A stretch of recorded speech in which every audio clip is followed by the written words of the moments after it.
People like to talk about Minnesota winters. We prefer to live them. See why winter is Minnesota's hottest season. Visit exploreminnesota.com. Odoo is business management made so simple, a kid could explain it. Sometimes business software can't talk to other programs. But Odoo, funny word, has every program from CRM to HR to accounting in one platform. It should cost a lot, but it doesn't. So you should use Odoo because they save you money. Odoo makes a lot of sense, but doesn't cost a lot of sense. Sign up now at odoo.com. That's ODOO.com. Good job. Thanks. I heartily endorse this event or product.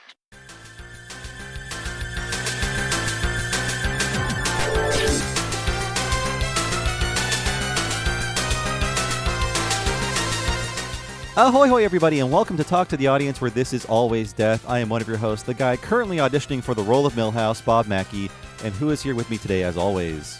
Confused about UK celebrities, Henry Gilbert. And yes, welcome once again to Talk to the Audience. This is our monthly community podcast. It launches at the end of the month on Patreon, at the beginning of the month on the free feed. And in this podcast, we talk about Simpsons news about us and our network, and then we move on to talk about questions and comments that you left on our Patreon at patreon.com/Talking Simpsons. And this is a mega massive month for news about The Simpsons because one thing happened that I would say it's fairly important, because the one and only Pamela Hayden is formally stepping down from the role of Milhouse, and also Jimbo and the other, character she plays. But this is, the news hit suddenly, and she's basically out very, very soon in terms of how much longer you'll be hearing her as Milhouse. Yeah, the announcement of it came with, it was seen as a nice farewell, isn't it sad to see her go, but we wish her well. All this time she's been with The Simpsons and all that, and it was saying, and her last episode is, in 3 episodes from now, which, again, it felt very abrupt. It felt very abrupt. Yes, we're going to put on our conspiracy hats briefly here, but she will be appearing in a few more episodes after Oh Come On, All Ye Faithful, coming up very, very soon. So she'll be in The Fast and the Furious and Yellow Planet. The news story and the official video and everything said, oh, she's done, she's out, you won't hear her anymore. But Carolyn Omine stepped in and said, well, this is wrong. And she recorded these with us. So you'll have a few more chances to hear Pamela Hayden as Milhouse. So, yes, Pamela Hayden was cast before a few other actors because Milhouse made his debut in a Butterfinger commercial in 1988. Pre-series, Pamela was playing Milhouse. This is before Harry Shearer was cast. This is before Hank Azaria was cast. This is before many, many beloved characters were even invented, because I believe Milhouse was one of the designs in Matt Groening pitch for another show. And so when the shorts team was hired for the first time to make the It's Neato Butterfinger commercial, they hire a voice talent to play the nerdy friend who's it's classic. It was classic commercial storytelling. You have your cool guy you want kids to emulate, and then you have the dork who kids shouldn't be like. And that's what Milhouse's job was. So my conspiracy hat has not yet been placed on my head. Henry can confirm this. We're on video. Here's the realistic side of the situation that I feel is plausible. So what's going on here, you might be asking? Why is Pamela Hayden stepping down? Well, Pamela Hayden is 71 years old. She's been performing the same role for nearly 40 years, and I can see why she'd want to wrap up things at this stage in her life. And also, we don't like to say this, but if you listen to modern Milhouse performances, it seems like she's having trouble doing the voice. It might be an easier voice to do if you're a younger performer. It's not quite as easy when you're entering your 70s, and maybe she's like, well, this voice is too hard, I can't do it anymore. And we saw how 30 years ago Harry Shearer was like, no more Otto if you can help it, no more Marvin Monroe, these are hard for me and I'm in my late 40s. Yes, yeah, that voicing and using your voice for your profession is, you can't just keep talking all the time and sound the same. That's what we experience in our jobs too. So I don't want to be mean to Pamela Hayden, but she's hardly the only person who sounds different and their voices age. All the voice actors have aged in their voices. That's how it is. And it's unfortunate for Hayden that almost all of her major characters are children with high voices. Just sort of they're like raspy voiced boys, which I could see that being hard to do as if you're a female voice actor and you're aging into your 70s. And what's not being reported is that she's leaving to focus on filmmaking and writing, and that she also made a documentary in 2023 called From Jailhouse to Milhouse. This was news to me. We didn't report on this because I had not even heard of this. But here's the official blurb about From Jailhouse to Milhouse. Quote, "This is the courageous journey of Pamela Hayden, voice of the plucky, resilient Milhouse on The Simpsons. After surviving an abusive boarding school and juvenile jail, as well as other setbacks, Pamela now speaks to teen girls about overcoming obstacles and turning their dreams into reality. Her story is told with surprising humor and great candor." So this is an element of Pamela Hayden's life I knew nothing about. I didn't know much about Pamela Hayden to begin with, so she is now going back to her past, trying to reach out to teen girls who might be having similar issues that she had in the past and talking about these abusive industries. So that's very nice, very heartwarming, and I'm glad she's able to do these personal projects now. Yeah, the a lot of people hadn't seen like footage of her, in person. She doesn't do a ton of personal appearances, but in the video of announcing her departure, it gave the impression, and I felt it at the very early part of that she must have recorded these things as part of her farewell. But no, if you watch it closely in the video released by Fox, this was archival stuff of her previously saying she's talking but Milhouse is great, the character I'm still playing. She's talking about it in present tense, not in past tense. So to me, that did feel a little like they were using archival stuff to put a happy face on something that now she did do an Instagram post about it though from her personal account. So it's not like she is not getting her voice out there either about this. Yeah, she's been very positive about stepping down. We have not heard anything to counter that fact. So I'll put on my speculation hat. The conspiracy hat has been put away, so that's too dangerous to wear right now. So my speculation is that Disney has a history of lowballing voice actors. Hence, it's quite possible that she was lowballed, which made it easier to step away at the beginning of production season 36. Now we're going to get into production and broadcast stuff. Oh, come on, all ye faithful. The ones that just aired on Disney Plus, that is the end of production season 35, even though we're in broadcast 36. So that's 21 and 22 from broadcast season 35. Sorry, production season 35.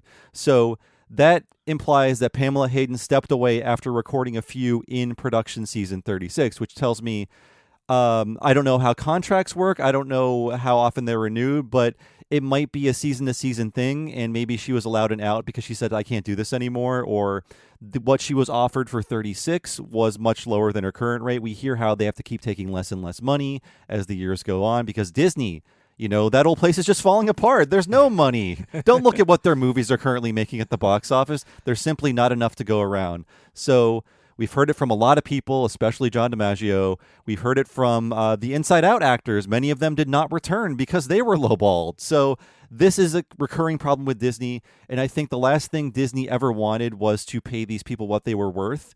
And they are not used to inheriting content that features performers that have 30 years of salary and seniority behind them. I'm sure if they could wipe the slate clean and there'd be no more Julie, Dan, Harry, Hank, and Yardley, they could, but they know they can't. It's sadly similar to the Muppets, it feels like to me, of how they don't, I think a key part of why the Muppets have been undervalued and underused by Disney is because the Muppet performers need to be the empowerment of the performers is part of why people love the Muppets. The performers are the characters, but that involves one, giving them more creative control, but also the pay to be a good performer. And that's the same with Simpsons. And though I would also think that Pamela Hayden has been underpaid since the day she started on this. And unfortunately, it's great that the 6 main voice cast decades ago got together and did the Friends thing of we're working together to get a big pay raise that they deserve for it. And that it was really great they did that. But then it seemed like, especially we saw with Maggie Roswell, getting fired from the show, that if you weren't one of those 6 voice actors but were a regular, it seemed like you already were getting lowballed quite a lot, even when you're somebody like Pamela Hayden who has been there since before season 1. Now, I want to go back and clarify something. Was Maggie Roswell fired, or did she step away because they weren't offering enough? Well, I mean, when they killed Maude like that, I guess fired comes with that's a really charged one, but definitely was like they weren't going to pay her extra for her flying out. So did she quit? Did she stop doing it? But you're right. It wasn't fire does come with a certain level of malice. Yeah. That makes it seem like she did something wrong. So she did leave after a pay dispute. So she left of her own free will, but her hand was forced. Yeah, that's right. But it was okay. But it was an exit based over money that they wouldn't pay her to even. In Maggie Roswell's case, if I remember correctly, it was that she moved out of Los Angeles and to fly in to record in person because they wouldn't do it remotely back then. That she was having to cover her own flights, and basically, it sounded like she was close to losing money on appearing as a regular voice actor on The Simpsons. Yeah, I think she only wanted them to pay for her flights. Yes. And Fox refused. Fox also cheap. Yes, they're both. Who is cheaper? I guess that'd be a question we could ask Pamela Hayden off the record, perhaps. Well, yeah, I mean, the show has gone through some big changes. Edna Krabappel, Marsha Wallace passed away, and various voices have changed. This feels like the biggest one in quite some time because it's not quite a big deal when Carl or Dr. Hibbert or Dredrick Tatum have different voices. They're not as a high tier of a character as Milhouse. I think Milhouse is the most important non-adult character on the show. Yeah, that I'd say so too. Yeah, a truly beloved one, and Jimbo and Todd Flanders or Rod, depending on some episodes, also pretty important too. Yeah, I just wonder, is a current voice actor going to step in? Is there going to be a new voice actor? The list of voice actors is only growing as the seasons go on, and they need to replace people because they used to have this core group that could do everything, and now, for certain political reasons, they can, and I understand that, but now other people are stepping away or are rudely dying. Yes. Yeah, and a fact of voices is that just because one person can do 20 voices doesn't mean it's the classic Mel Blanc problem. Mel Blanc invents all of these voices, and then when he dies, you can't find one person who can do all of those voices, unless you're Eric Bauza, who actually can do all those things. Yeah, he's magic. Yeah. On the Pamela Hayden thing, too, I wanted to mention, I just love this story that Mike Mitchell told us when we first had him on the podcast. He mentioned that Pamela Hayden was I think he said the nicest of all the voice actors he worked with, that Mike Mitchell's father passed away while he worked at The Simpsons, and that he said that Pamela Hayden called him every year on the date of his father's passing to check in on him and make sure he's doing good. He said that he had nothing but nice things to say about Pamela Hayden. Oh, it's very sweet. I totally forgot about that. Yeah, she seemed like a great lady, and I'm sure she still is. Yes. We're talking about her like she's dead, or at least I am. So yeah, looking forward to seeing what Pamela Hayden is doing next. She's in her 70s now, and I guess she's starting the next phase of her life in terms of creative potential, so that's good to hear. But I will miss her as Milhouse. It's just, again, these are voices we've gotten used to over the past nearly 40 years. Milhouse especially, he's pre-series character. Yeah, actually, you know what? I'll put on the conspiracy hat real quick, too. The fact that they didn't have a new voice to present shows you how they did not have how quick this seems to have been done, because this just happened with One Piece. They replaced Frankie's voice actor, but they announced Frankie is stepping down. We have a new voice actor right here, and they're meeting each other, and this is all a big event.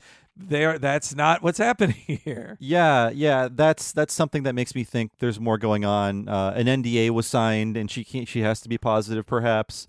Yeah, I feel like they would have introduced us to the new voice actor. It's different in a situation where Russi Taylor dies and they have to find someone. But I feel like if she knew she was leaving and there was enough time, there would have been someone saying, "I'm the new Milhouse, and don't worry, I'm gonna do just as good a job as Pamela." And she gives us her blessing and everything. But that didn't happen, and the fact that she leaves a few episodes into a production season also strikes me as a little strange. Yeah, hopefully this doesn't all come out in some class action lawsuit or whatever. Hopefully it's not an Alf Clausen situation. Yeah, I'm hoping it's not gonna leave a dark cloud over the show. But we will really miss Pamela Hayden, and we're sorry if in the next month or two, whenever there's a Milhouse line, we're gonna say, "God, I'm gonna miss her so much." Yes, yeah. every we've already recorded a few, and it's like every Milhouse word feels stronger than it did before to me. And we have a lot of Simpsons episodes to cover because we recorded last month's Talk to the Audience a little early. So there's been, I guess technically 6 new episodes if you count the two-parter as 2. So we didn't cover the second Treehouse of Horror episode, and that's because it aired like in mid-November. Is that correct? Yeah, it was. It wasn't even the first post-election one. It was a week after the election. Like, it was in the middle of the month was the second Treehouse. That is insane to me, even by Treehouse of Horror November standards. And this one was a parody of 3 Ray Bradbury stories. I'm aware of his work, although I feel like, along with me, most of the audience will only really know Fahrenheit 451, and honestly, that was the best parody in this batch. It was very funny. Instead of burning literature, Homer is tasked with burning lowbrow entertainment, and the cultish future dystopia is now obsessed with prestige TV. Yeah, it's a funny turnaround of, that it is anti-prestige TV where you have to always be paying attention and you can't just look at your phone while halfway watching something, and that he meets other people who love the junkiest of junk TV. I just wish they had a joke about watching The Simpsons as like, oh yeah, finally something anti lowbrow, The Simpsons. I was waiting for that. I did think it was there was a lot of laugh out loud lines in the show. When Homer is being sentenced to punishment, he's being forced to watch the series Mozart in the Jungle, which I think was the perfect choice for just like bland prestige TV that seemingly no one has seen, but it also has like 5 seasons. Yeah, that's the part of aging is just learning, like, wait, there's 6 seasons of that? There's that many episodes of this? Like, how'd that happen? So that was, go ahead. Well, I did like the framing device of based on the Illustrated Man, which is a guy with a ton of tattoos, and then the tattoo comes to life and it tells a story. That's another Bradbury classic. It was voiced by Andy Serkis, and it had 2 jokes I like. One was that he was told a man covered in tattoos was getting fired by the Freak Show because like, you have fewer tattoos than a sous chef. Yeah, I did like that. And also that one of his tattoos tells no story other than that he loves the music of Sublime. And it sings Santeria over the credits. Yeah, that was fun. And Lisa kind of liked it in the end. Yeah. The next episode is one I liked. I just watched this morning called Convenience Airways. And it's kind of a bottle episode in a way, although the framing device is a hearing about the terrible experience on this airplane. But it really covers everything that can happen to you on a plane in 20 minutes. And as someone who is, I understand travel is a luxury and a privilege, but I'm also very tired of it right now. I did appreciate all of this. It's the first joke I saw about people hitting people in the heads with their bags as they're coming down the aisle. I'm an aisle seat guy, and I'm always like leaning in 45 degrees until the plane has finished loading on all the passengers, because people just start swinging their bags around, and you get these elderly people trying to bench press their 300-pound bag they brought onto the plane. Oh God, those are the scariest moments on any plane ride, is the elderly with their giant rollers. Though also I hate okay, we landed, everybody like run up right now. It's like you're in row 30. Don't stand up yet, guys. Yeah. Or people that like will put their suitcase like in front of your aisle so you can't get out. Oh God, I hate that too. Yeah. I like of all of the kid pooping in the the kid pooping in the aisle, that was in his toilet training. That was maybe the most disgusting one of the episode of things that'll happen on a plane. Yeah, it really did a good job, and I did enjoy it. As somebody who has now flown a little too much and I'm ready to take a break from it, it really summed up every single problem with air travel, and especially when you're trying to save money, the things they'll make you do, the things that are upcharges, et cetera, et cetera. So I did like that one. On Convenience Airways, I did not like that Maggie talked in it, and it was not a big deal that she talked. She screams "Mama" in it. I was like, wait, whoa, you're treating it like it's nothing that Maggie just talked. Yeah, I guess it's Nancy Cartwright doing the voice, and she usually does babbling. But yeah, it was her actually saying a word, "Mama." Yeah, that just bothered me slightly. I barely noticed it, but if she had said a full sentence, my ears would have perked up. So moving on, we have "Oh Come On, All Ye Faithful." This was a 2-parter exclusive to Disney Plus, and it was built around the star power of the one and only Darren Brown. And in case you're wondering, as I was, who is this? Because when I sat down to watch this, the entire first part of the episode is all about Darren Brown, and I thought, is this a celebrity lampooning an existing character? No, it's an existing person playing himself. And Darren Brown was completely new to me. I don't know about you, Henry. I'd never heard of this guy before. I'm glad they at least had Sideshow Mel, I believe, is the one who said, I've never heard of you. Like, I have BBC International. But seriously, I'd never heard of this guy before, ever. Yeah, and I looked up him on Wikipedia, and he has all these specials, and I realize I am becoming Principal Skinner, slightly out of touch. The children aren't wrong, I am. But this guy has been having annual specials since the year 2000, and his name has never surfaced for me at all. Yeah, and so they frame the episode like famous TV show. Like, it's like the way they framed Oprah comes to town and does an episode of Oprah in the town. It's like it's Darren Brown. He set up shop just like he does on his TV show. We all know. That part was not great, I'll say that much. I didn't like the entire subplot about Homer being hypnotized into thinking he's Santa, and then Homer goes off and he plays Santa for about 20 minutes. Not super interesting, not that funny. The second half was good. It's an idea they explored before. It's another Crisis of Faith episode with Ned. But we were talking about this before, Henry, and part of his Crisis of Faith and wondering if there's a God is him saying, God has taken 2 of my wives. If he is real, then why am I buying into this? And then that it extrapolates from there, and it ends with a parody of the Ocean Gate tragedy. In case you're wondering if they were ever going to do a joke about that, they did. I wonder if Mike Reese gave him any helpful pointers on that one. I liked how that episode not just, said aloud, like, hey, if this is in real time, then Ned lost 2 wives in basically a year, which is like that most people would kill themselves from that grief. But I also like that Carolyn Omine wrote this one, I believe, and I like that it remembered that Lisa is a Buddhist, especially at Christmas time. Like, so it even tied in, it was timed to air on the 35th anniversary of Simpsons Roasting on an Open Fire, which is what happened. But I like that they pulled in a lot of other Christmas episodes too into it, including the Buddhist one. Yeah, it was the second half much stronger. Even though I don't really need to know who Darren Brown is to get the joke. I mean, as a kid, I didn't know who a lot of the guest stars were, and I thought they were funny. It just felt too built around him, and I needed some foot in the door for this Darren Brown character, and I really didn't have it. Yeah, and if we're doing this for a celebrity, a British one, boo. Try a little harder. So up next, we have Homer and her sisters. And so this is all about, it starts with a escape room kind of thing that they're doing for Patty and Selma's birthday. And then it explodes into both Krusty being on a podcast to Marge becoming the bad guy and Homer falling in with Patty and Selma as kind of like a frenemy situation. Yeah, it's like built around Krusty's Aunt Sadie, voiced by Susie Essman, who just is playing herself, though she's played. It's so weird that, like, his Aunt Sadie is supposed to be older than Krusty, but it's like, no, I'm sorry, Krusty is 80 at the very least, and now his older aunt should be played like a 100-year-old, but Susie Essman plays Aunt Sadie like she is Susie Essman's current age of, I'm assuming, in her 60s. Yeah, that character wasn't that great. I love Patty and Selma, and I love the angle of Homer actually kind of getting along with them, although they are annoying each other. But it was cool to see them as a trio, and that idea had not been explored yet. Like, what if Homer actually found some common ground with Patty and Selma?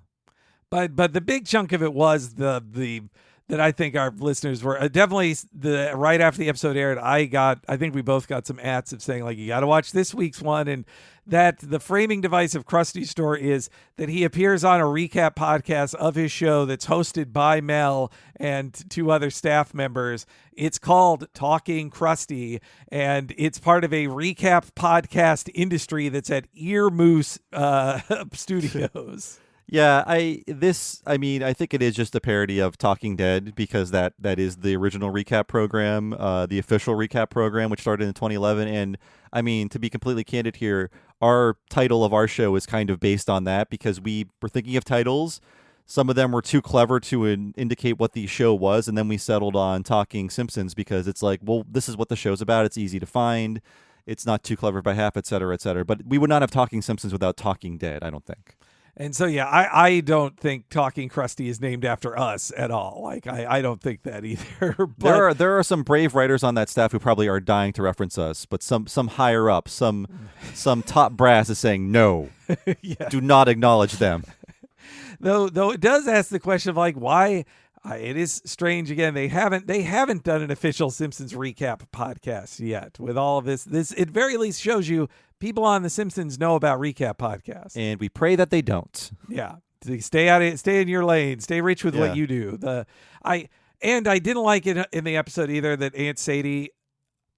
She is over animated in a lot of ways. You saw like when she points at people, it's like this is the over animation itis that the Simpsons is. They're doing too much Simpson Sakuga, but needlessly, I'd say. And I don't think it looks good. It just these flourishes just kind of look funky and like a little like goopy. I don't know how to explain it, but it just doesn't fit.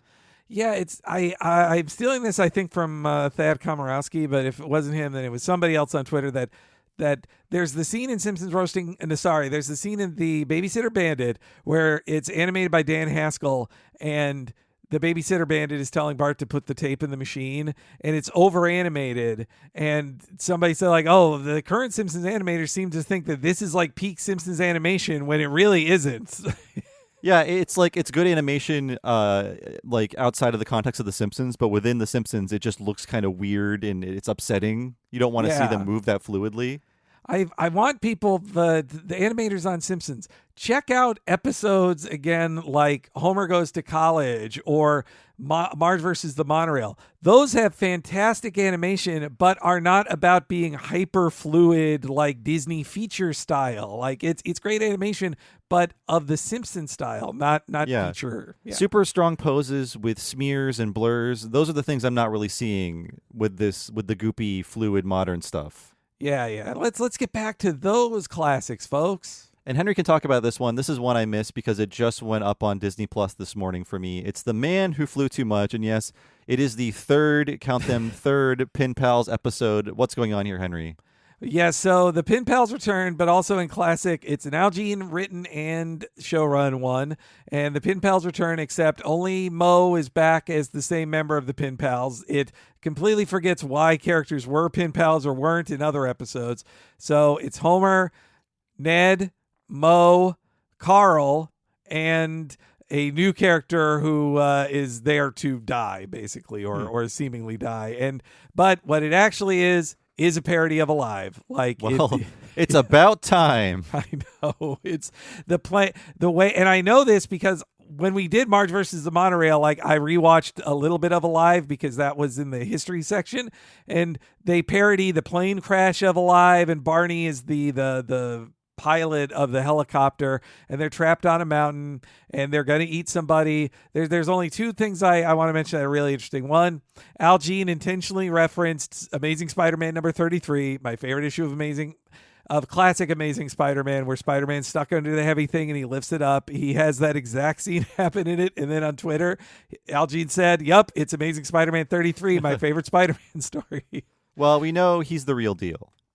He's a for real. How many collectible Spider-Man comics does he have in his mansion? I want to see. I got to see how well they're sealed, if they're framed, if they're hanging on the wall. What's going on there? And they also get back Glenn Close to make another ghostly appearance as Mona Simpson, and Homer has a vision of her telling him to like walk into the light and be with her, and he's like, "Oh, I'll be in heaven with you," and then she says, "Actually, they have bad views on leftist political radicals, so I'm actually in the other place. But hey, I'm with Che Guevara," and she starts listing people who are in hell. They really killed her too early. Al Jean regrets it every day. Yeah, sure. They can't stop bringing her back. Though Al Jean also did clarify on Twitter that Homer's vision is that Mona is in hell, but he says that's Homer's vision, not canonically that she is either in hell or heaven. So he wants people to know that Mona Simpson isn't in hell. It's that Homer imagined she was. I see. Well, that was all the new episodes since we last talked to you. Oof. It's been a lot of episodes. And let's move on to another news story. So, Henry, you watched this. It was banned in Canada. It was called The Simpsons Fun Day Football. We reported on this last month. Let us know what's going on here.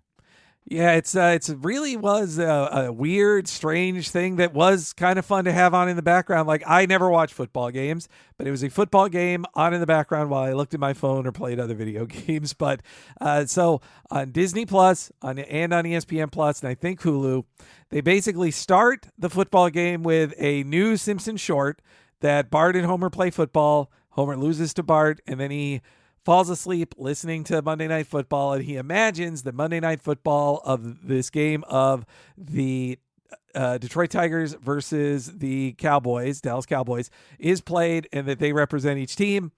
It takes place in Adams Stadium. They keep calling it the ATOMS, Adams Stadium, and the commentators have all these canned lines. And I just want to say, commentator Mina Kimes, a 39-year-old woman, so in our age range, I watched a video of her showing all the notes she took. She had perfect, accurate references for everything that happened that were so deep. She's like, I was saying like, oh man, she should say this, or she should say like, oh, she really weaseled out of this, like that separates us from the animals. And she said it. Said it. It seems like they actually got a fan to do the work here, and that's great.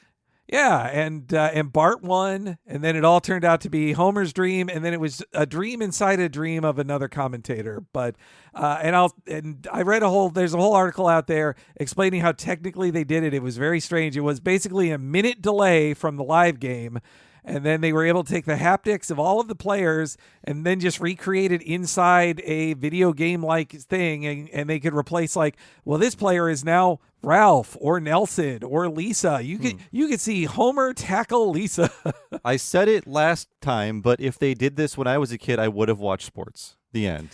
And they recorded a huge number of new lines with everybody but Harry Shearer. Like it has, if you're thinking of, I wanted a new original Simpsons content from watching this, I would say you get 20 to 30 minutes of original written Simpsons content for it. That's great. I'm glad it turned out okay. So that was Simpsons Sunday Fun Day Football. I think they'll do it again because it seemed like a lot of people were talking about it. It seemed like a pretty big hit.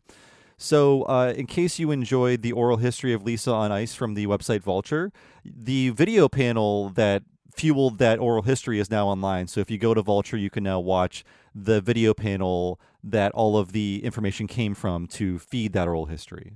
Yeah, 90 whole minutes with Cartwright, Yardley, David Silverman, David Merkin, and Mike Scully on it. And believe it or not, David Merkin kind of takes over and doesn't let a lot of people else talk a lot of the time. I'm surprised by him and his behavior. So yeah, if you need more content about Lisa on Ice, that's available.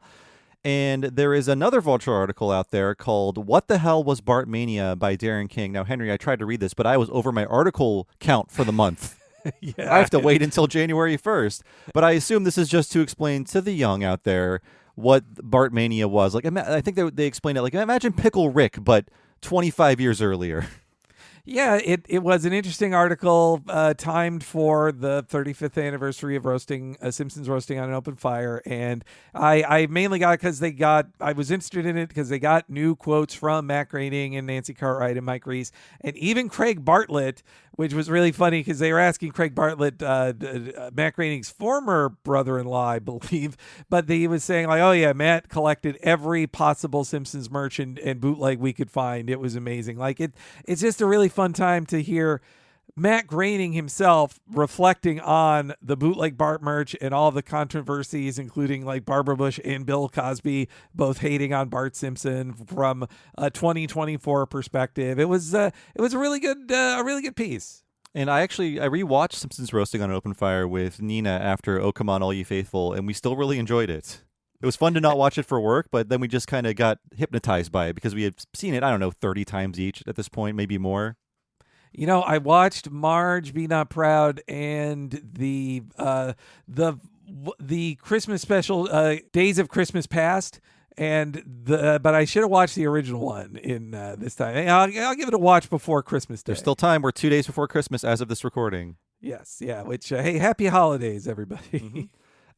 So up next we have friend of the show news because Drew Mackey attended the Simpsons holiday party in LA. They were screening Oh Come On All Ye Faithful, and at this party he got a picture of two legends meeting for the first time, Hank Azaria and Tony Rodriguez. I believe you can see that on his many socials. He's usually Drew G Mackey on Instagram, Twitter, etc. X, Blue Sky, you name it.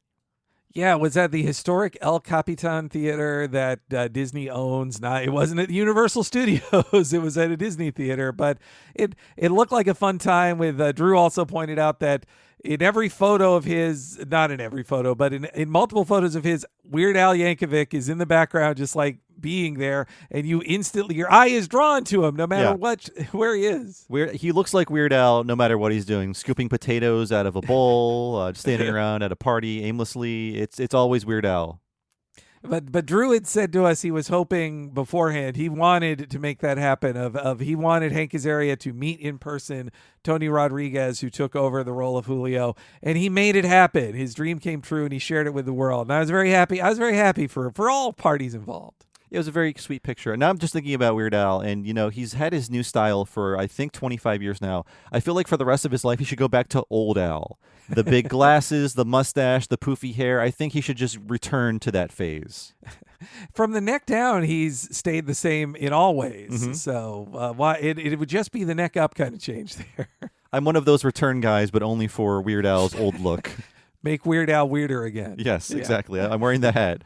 And we have another news item here, a bit of sad news about someone we haven't really covered yet. So Simpsons writer William Billy Wright passed away recently. We won't cover him on Talking Simpsons for, I think, 4 or 5 years, but he was an improv performer who worked with Carolyn Omine, and he wrote 3 episodes with her, Dial N for Nerder, Chief of Hearts, and Blazed and Confused, and he has no other IMDb credits. And Omine wrote a nice memorial to William on Instagram, and he is survived by his husband, Hector. So by the time we get to 2008, we will cover some of their episodes. We'll talk more about William. Maybe there'll be more information about him and what he was up to for his life. But just a very brief dalliance with television writing with an old pal, Carolyn Omine.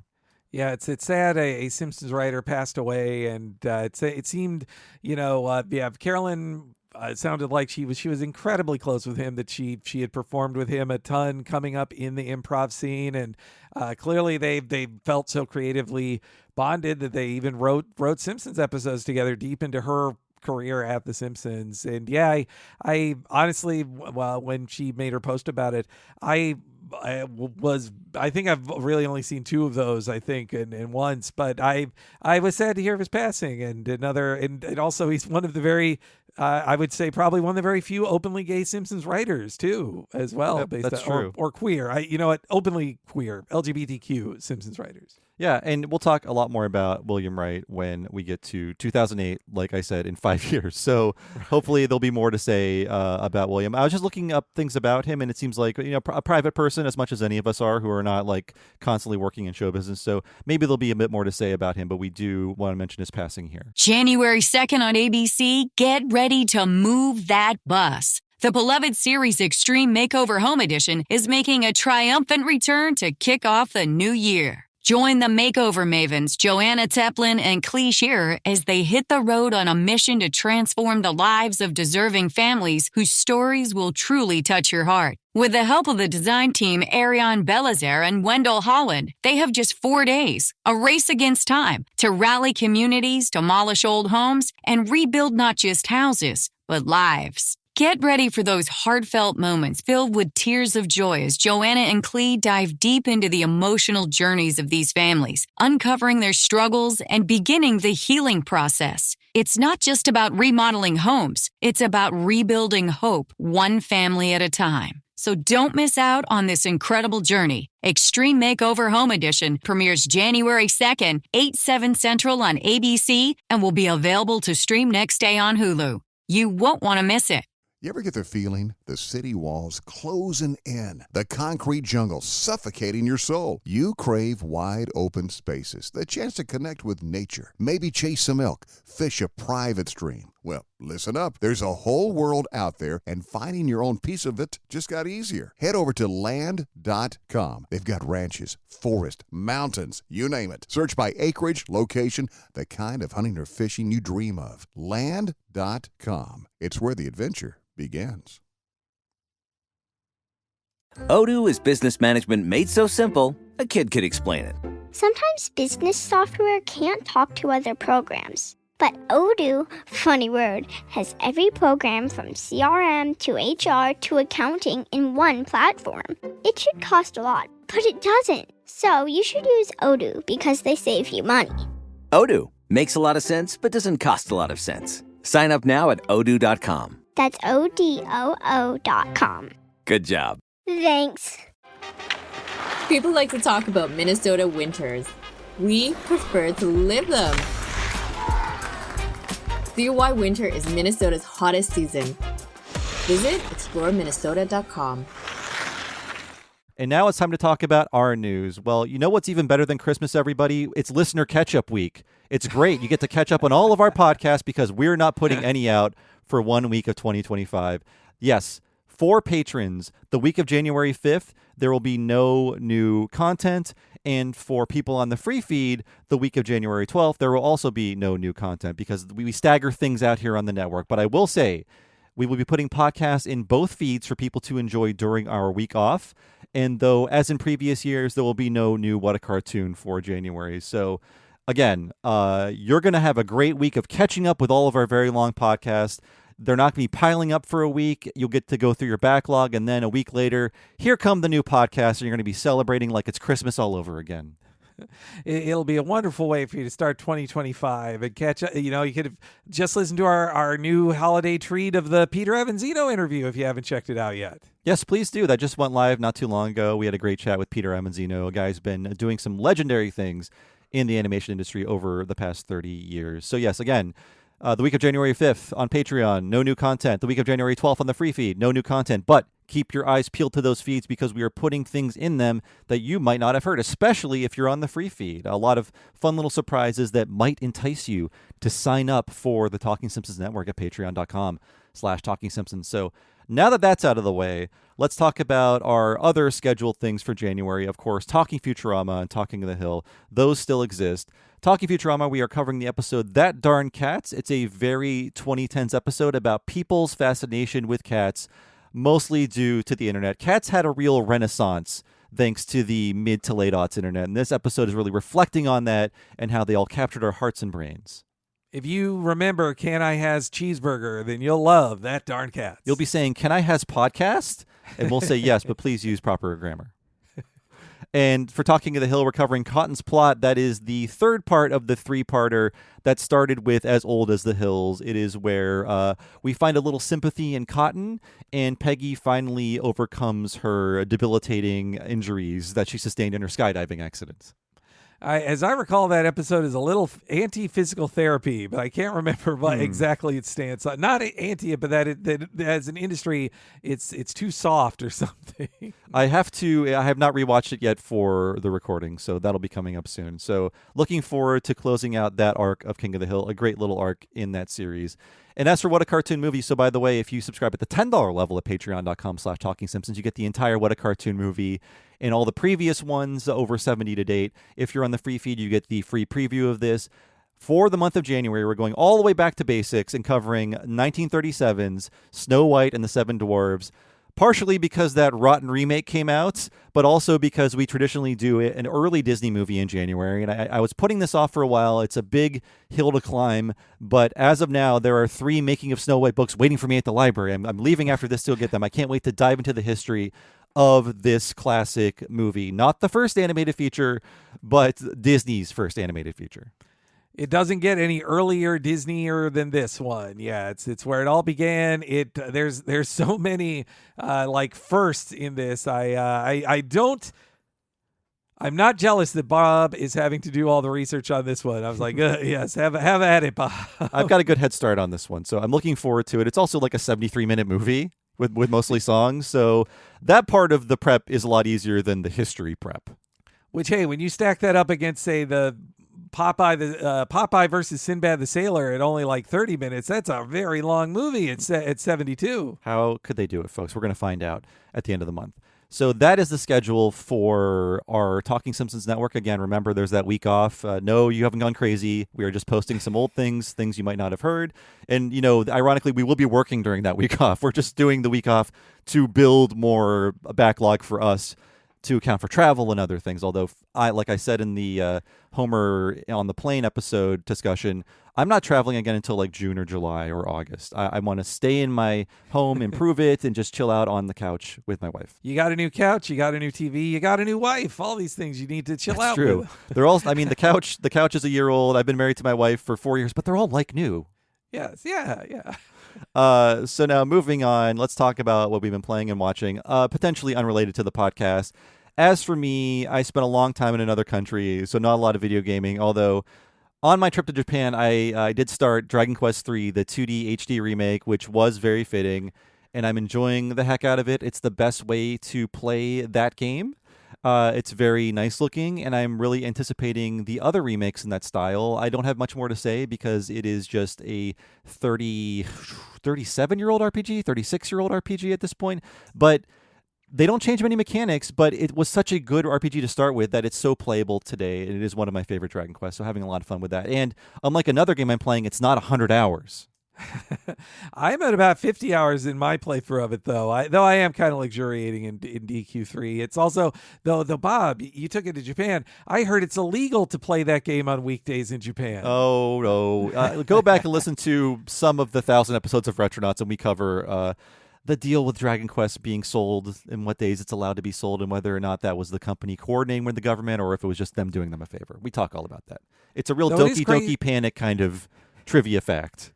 Though it is crazy to see that they put it out 3 before 1 and 2 because I'm really wondering what it's like to. They are all of a piece and can be and are experienced as a trilogy, but I do wonder what it's like to play 3 as your first of that trilogy. If you've never played 1 and 2 before and you're playing 3 as the first one, and there's some stuff in there like, boy, this has to feel weird if you didn't play 1 or 2. Yeah, and I'm wondering how they're going to dress up 1 because it's so basic and you don't have a party and you only fight one enemy at a time. So I wonder how much they are going to streamline that to make it tolerable to people in 2025. As a package, 1 and 2 should be, sold together, I feel like. But I also feel like that Square Enix wants to sell 2 separate games to maximize profit. Yeah, I'm not sure. So do you think they're going to be selling them separately? I think they will sell them separate. Well, maybe on a digital storefront, they'll be separate. Well, for 1 through 6 of Final Fantasy, those were sold as a total package together in a physical release, right? Eventually, they all had to come out individually at like $15 to $20 a pop. Ooh, yeah. Well, then maybe that's the future for though. Dragon Quest III sold so well, even in Japan, that I feel like they will release them separately for maximum profit. I think it immediately became the highest-selling game in Japan that year as soon as it released. But that's because nobody buys console games in Japan anymore, unfortunately. They still love Dragon Quest, though. And also, in terms of playing stuff, I'm playing something Henry is playing. I'll talk about that when Henry brings it up. But I'm at the end of Metaphor ReFantasio's nearly 100 hours. I'm ready for it to end, but I know if I was playing a Persona game, it would be 150 hours, and I'd be tearing my hair out and being very bored. It is my game of the year, and it did win RPG of the Year at the Game Awards. They only count when I actually like the winner, by the way. That's my own philosophy. So if you haven't played it, it's going on sale. It's very, very good, but keep in mind, it is a Persona game.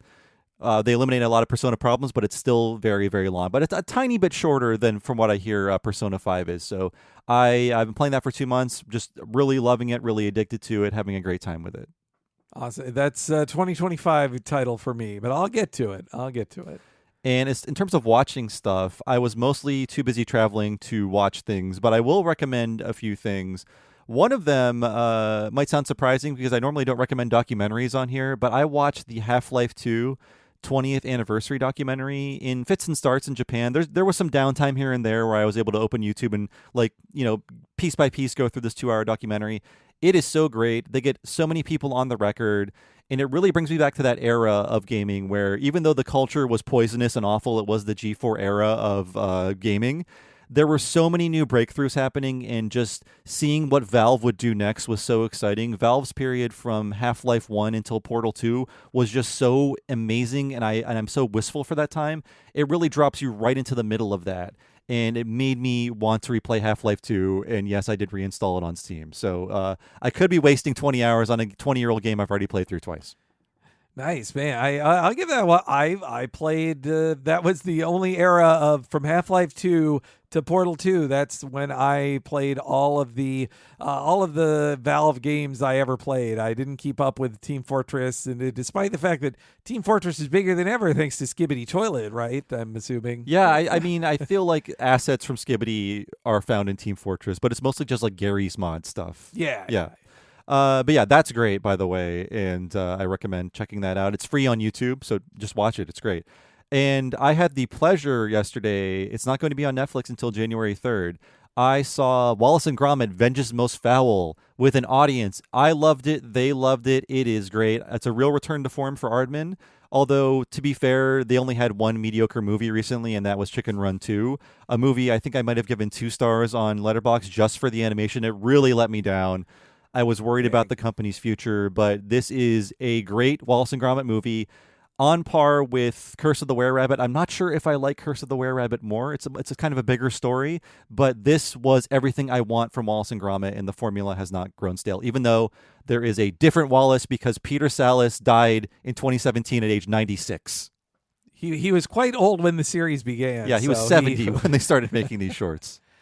I wish I saw multiple people log it on Twitter and then Letterboxd, and I looked to see where it is. It's about an hour from where I live. It's not even playing at a theater in Seattle proper. Like, it's like in the northern Seattle area, like that is more like the college town area. So I don't know if I'm going to go that far out of my way to see it since it's going to be on Netflix soon. But your description of seeing it in theaters, really with an audience, it does sound pretty attractive. Yeah, we had to go to this upscale independent theater in Vancouver, and it's for an elderly rich audience when there is an ad for Rolex watches before your Wallace and Gromit film. I'm not kidding. Oh my. Wow. Yeah, it was incredible, but really, really liked it. Lots of great Aardman stuff in there. I was talking to my wife during the movie, and she brought up the fact that during the movie, she has to keep reminding herself that this is animation, this is stop motion. And I was like, oh, I had the same thing where like every 10 minutes I have to catch myself and say, this is not real. This is a lot of people moving these things a frame at a time over the course of years to make this happen. And I'm wondering, what are the people in the audience who don't know about this process? What do they think is happening in front of them? Do they think it's CGI? Do they think it's actual puppets? I wish I knew. I wish I could get inside their heads and figure it out. Man. Oh, that sounds awesome. Like, yeah, I really like their Robin special, but then I skipped the Chicken Run too. So I'm glad to hear that Wallace and Gromit are still the top of the line when it comes to stop motion. It just shows the state of the industry in that the only way Aardman, an independent studio, can make a movie is to make a Wallace and Gromit movie that's also a sequel to their most popular short. It's the only way that is possible. But in terms of what people said 3 years ago, they understood the assignment. Yes. Check, please. So there you have it. Like, it's going to be on Netflix January 3rd. If you don't watch it, I'm going to think you're a pig, okay? I know you've got Netflix. You better watch it. I will. And you will too, and listeners. Just watch Chicken Run 2 with the sound off and look at the amazing, masterful stop-motion animation. I just saw a trailer for the next movie from the Chicken Run from Shazam in it, and it looks gross. It's Zachary Levi? Yeah, Zachary Levi's next movie is about like being it's an autistic kid movie. It sounds, but through the power of Christ they overcome it. Yeah, it doesn't look very good. Don't like this. Yep. Well, it sounds we won't be seeing this. And because of my wife, we watched The Hudsucker Proxy. There's a lot of Coen Brothers movies on Criterion Channel right now. This is one I watched when I was going through all the movies back in the disc Netflix days, and I thought, oh, that's pretty good. And now that I watched it in HD and I watched it in our current era of cinema, I thought this is one of the most amazing films I've seen in my life. And it's fun to go back in time 30 years and see how dismissive everyone was about it. The critics, because they said, oh, this is all style over substance. Well, guess what, guys? Now we don't even have style anymore. So when you finally see it in your face, all of these shots that are dreamed up by Sam Raimi and the Coen brothers, you're like, oh my God, everything about this movie is so designed and wonderful. And yeah, it's on Criterion. I think it is one of their more ignored movies, but it is so, so good.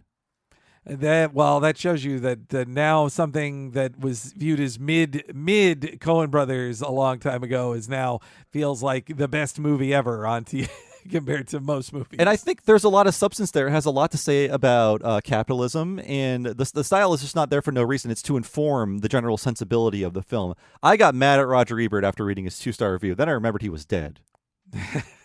I am gonna give this a watch very soon. I always had skipped it, even though I love the Coen Brothers. It's one of the very few I haven't seen of theirs, and it also came up because I did watch a Bruce Campbell career retrospective interview on which was like, can you remember these lines you said in movies? And he remembered virtually all of them, and he was like, oh, what? And it's amazing to hear he remembers it, but when he gets to the Hudsucker Proxy line, he has so many funny stories. Like if you love hearing Bruce Campbell tell funny stories, that the quiz of Bruce Campbell trying to remember all of his old lines is a really great one. Yeah, he's great in it, and it's kind of secretly a holiday film. That jumped out at me at the end. I was like, oh, I forgot about there's a holiday element to it too. But yeah, I think as a kid, as a dumb 12-year-old, when this hit theaters, I thought, what's this, a movie about the guy who made the hula hoop? That sounds stupid.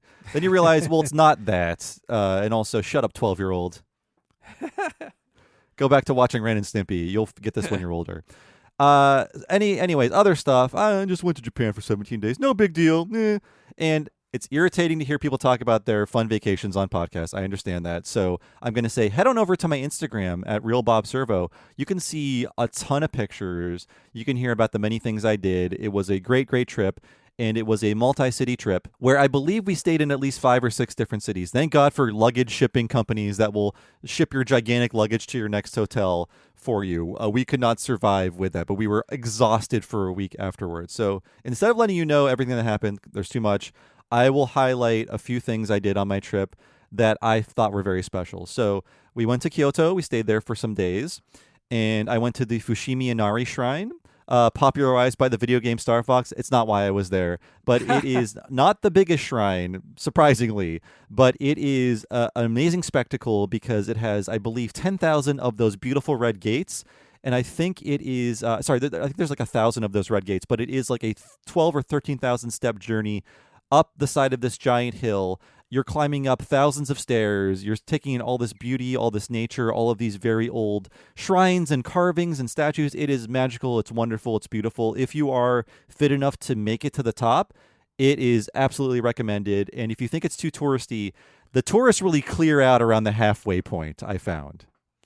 I did it I went there in 2014 when I visited Japan that year, and I want to say I made it like 50% of the way. There was like wherever in a mid-ish point there's a big there's a resting spot and like a building and that overlooks it. I couldn't make it. I don't believe I made it to the top, and I would like to.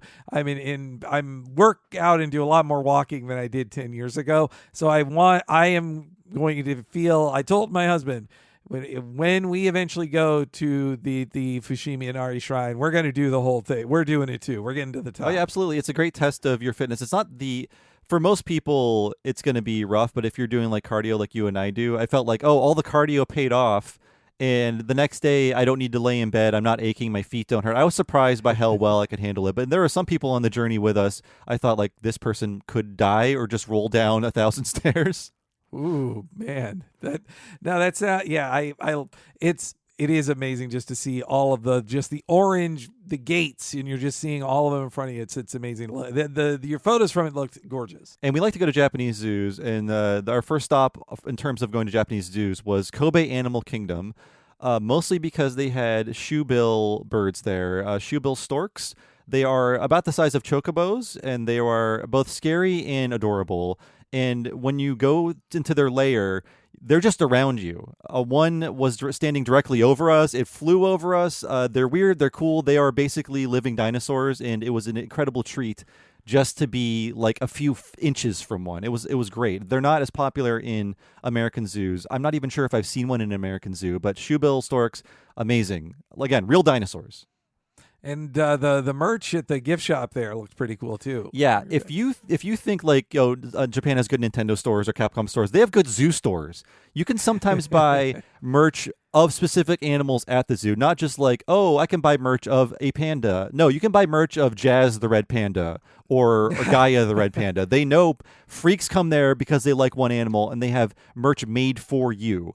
And we actually went to a shoebill pop-up store at a Japanese department store. We bought a bunch of shoebill merch there, like T-shirts and postcards and pins. So that's one element of Japanese shopping I love, is all these little pop-up shops that are like laser targeted at your interests.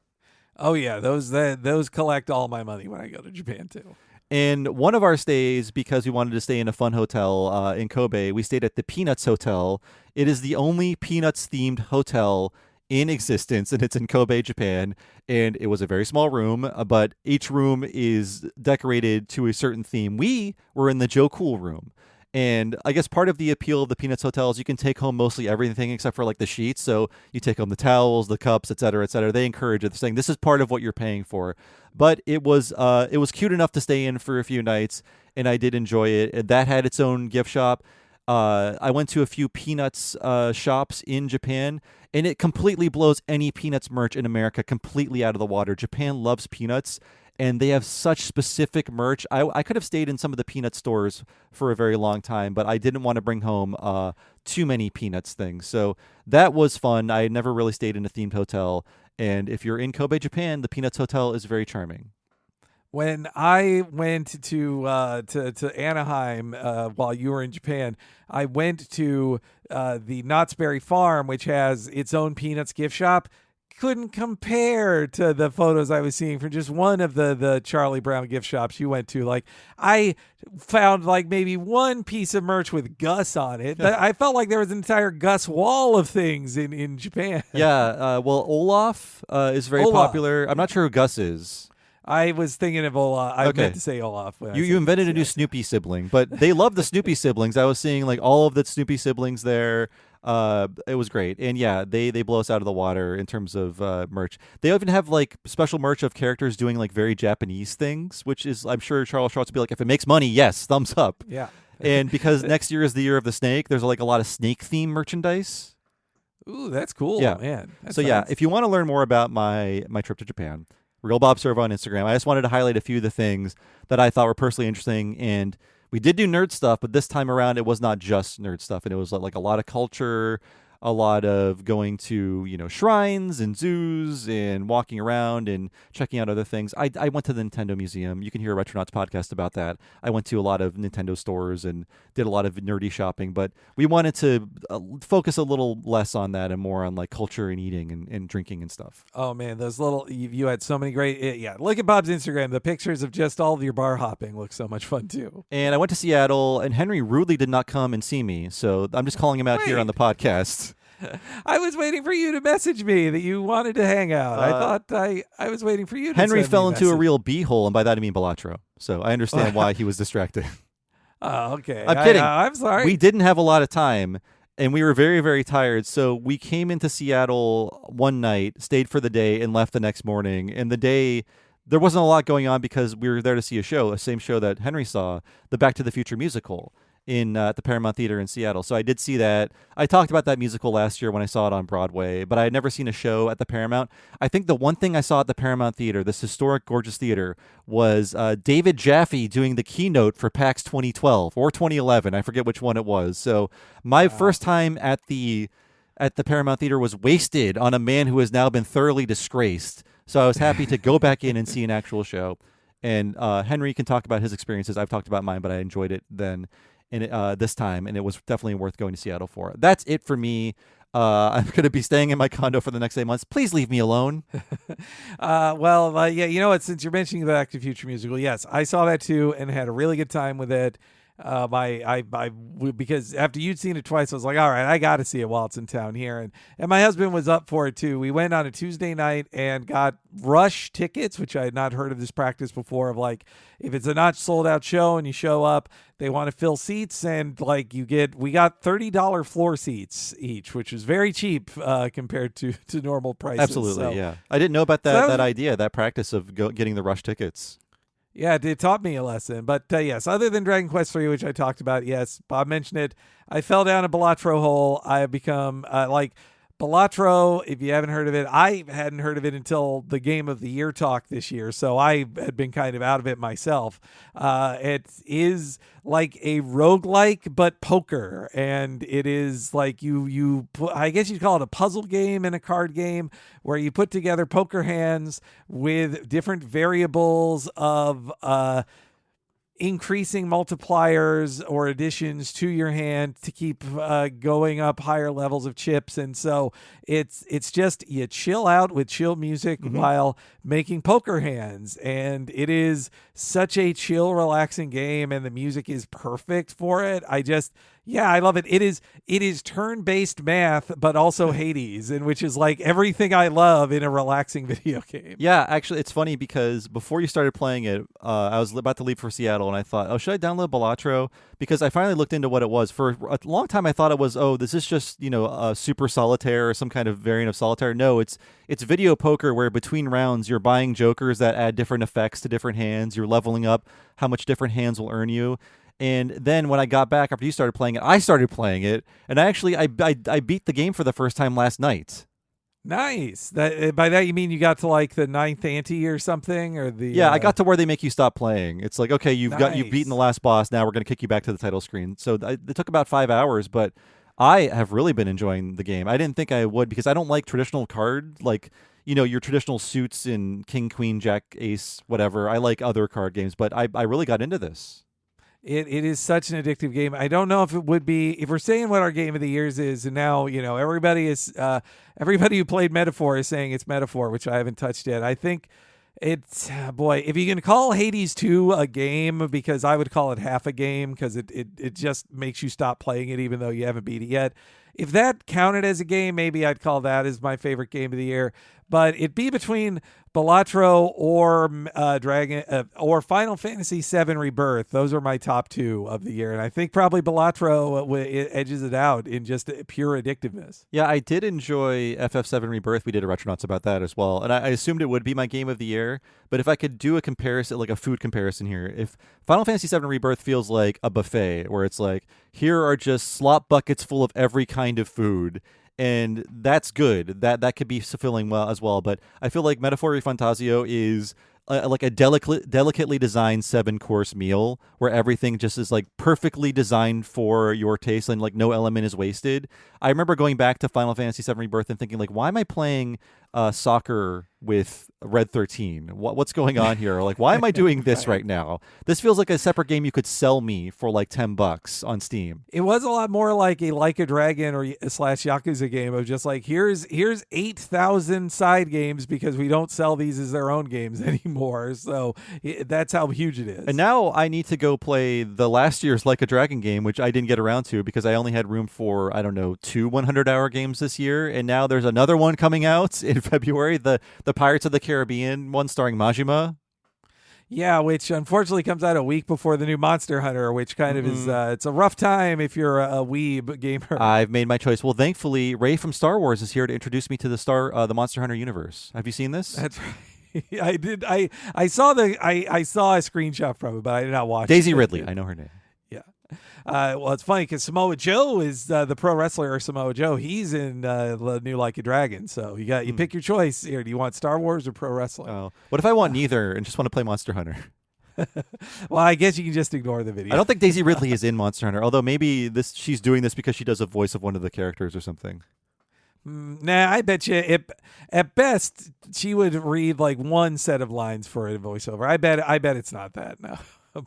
And then meanwhile, I was Mr. Movies this month watching a ton of new movies because I had a bunch of Cinemark passes that stacked up. So I was like, I'm going to see new movies. I saw Wicked Part 1, which I thought was really good. It was a good adaptation. And I've seen a lot of bad musical adaptations, but it is helped by having the 2 leads and several of the side characters are played by real singers who are not like a famous actor who can't sing, which again, I love Michelle Yeoh and Jeff Goldblum. They aren't singers. They're not Broadway singers, and they don't sing in their roles, really, though they have to sing. It's not good. But the rest of the people, awesome singers. It seems Wicked fans would enjoy it. This is not a movie I would ever watch with an audience. I feel like I would commit murder. You would have to find a replacement on Talk to the Audience and Talking Simpsons. I had a good audience for it. I did not have any teens singing, thankfully. Though after watching it, I then watched All That Jazz, and I was like, oh wait, this is what an actual like great film musical is, like comparatively. Then also I saw Gladiator 2. Okay, it's all right. It's the main guy, Paul Mescal. I don't care for him much, but the side people are, hey, if you just like Denzel Washington, it's been a while since you've seen Denzel Washington be like awesome and have fun in a movie and just like not be directed and just be like, no, I do what I do. I'm an awesome actor. And he is great in Gladiator 2. So if you missed seeing Denzel Washington in good stuff. Here's the thing. I need to see Gladiator 1, or maybe I don't. No, actually, you do. As I was watching it, I was like, "Oh wait, they really expected me to remember these plot points from the first Gladiator. This is so many plot points from the first Gladiator." This is just because I was weird and not seeing movies then, but I might be the only straight white elder millennial who did not see Gladiator in the year 2000. It was my first DVD, along with Fight Club, purchased on the same day. And also I watched, speaking of 2000s core sequels, I watched Lord of the Rings, The War of the Rohirrim, the anime from I believe the head of Standalone Complex, the Ghost in the Shell Standalone Complex series. He directed this. It was pretty good. It's pretty good, but it is like fanfic in that it's not based on any particular thing in Tolkien history, but it is like the prequel to Helm's Deep, basically, in the Two Towers of the Lord of the Rings. But it's good. It's good. Well, as a special Christmas surprise, and to break in our new TV, I bought the 4Ks of Lord of the Rings, and I don't normally buy 4Ks. I only want them for like special experiences, and I have not seen the third Lord of the Rings still to this day. I'm looking forward to watching all the extended editions. Not in one day. I'm not crazy. But I'm looking forward to seeing them again. I haven't seen these movies since theaters. Wow, man. I just showed them to my husband. He had never seen any of them before. I showed him all the extended editions over a period of a month in I want to say 2021, or maybe it was 2020. But yeah, I haven't seen these 4K editions though. And the last thing of TV I watched the last season of What We Do in the Shadows up to the finale. I thought it did a good finale, though. A plot of this season was that the previous season should have been their last season. It's kind of is a plot point in it, but it is a good season. Well, we have a lot of catching up to do on that series. I think we have like 3 or 4 seasons to watch over here, so I'm glad there's a lot waiting for us. Yeah, no, I think it's a good. It wraps up well. I think it's a good final episode, and also I've been watching a ton of Christmas specials too. It sort of started doing my research for 'Tis the 15th season because I put in the Mr. Magoo special, but I was like, oh, you know what? I haven't watched the Pee-wee special in a million years, and so I watched that one because there's an HD release of it, and I also watched the Alan Partridge Knowing Me, Knowing Yule special, which is a great, mean, bleak British Christmas comedy. We talked about that character. It seems daunting, all of the lore and the many pieces of content you have to sift through for him. It's you'll come to love him so quickly though, Bob. It'll be worth it. It'll be worth it. Now that you mentioned it, I was watching a few Christmas specials with my wife, ones I had not seen before. So I did watch John Denver and the Muppets, A Christmas Together, a 1979 Christmas special. I believe never has been released on home media, but it is fairly popular. I have no experience with John Denver. I don't like him very much after seeing this special. And my issue with it, I think the album version of this is also very popular, or it was for like Gen Xers who were growing up. My issue with it is John Denver keeps bringing it back to the Bible. And the Muppets, I don't associate them with them trying to teach us about religion. And it's so weird when John Denver and the Muppets are all sitting around, he's singing about the birth of Christ. And because they can't reenact the birth of Christ with fun Muppets, we get like sincere human Muppets performing all of the actions of the nativity. It's very, very strange. Jim Henson, he's a very religious guy too, very Christian man, but he never dragged the Muppets into it. And to see like these explicit Bible stories told with Muppets in the foreground, I thought like this just seems off to me. That's true. The only 2 things I remember from that album, I listened to the album more than I don't know if I ever watched the whole special on its own. The album played a lot at Christmas as a kid, but I remember they do the 12 Days of Christmas in that, right? I remember that. Oh, one. Yeah, and then you realize that if somebody performs the entire 12 Days of Christmas, you're going to be sitting there for about 8 minutes. That was the joke in the Pee-wee special, that Pee-wee like leaves the woman who starts it because it's too long. Yeah, I mean, it's fun to sing when you're a kid because of the repetition, and how crazy it gets by the end. But when you're just watching, you're like, God damn it, how many days do we have left? And what Robin and John Denver sing When the River Meets the Sea, which is one of my all-time favorite. That's a funeral song for me. I want to have, but it's not as good as the Emmett Otter's Jug Band Christmas version of it. I'd say he doesn't do that song in the special. Maybe that's just an extra track. And Henry is thinking about music played for his funeral. I think, Henry, you need to be cheered up this holiday season. I love that song. What am I doing on the holidays? I'm watching specials. I'm doing my funeral playlist. John Denver sings it with Robin. It must just be for the album. I think I've so. heard that version. I've just watched this a few days ago. I do not remember this at all.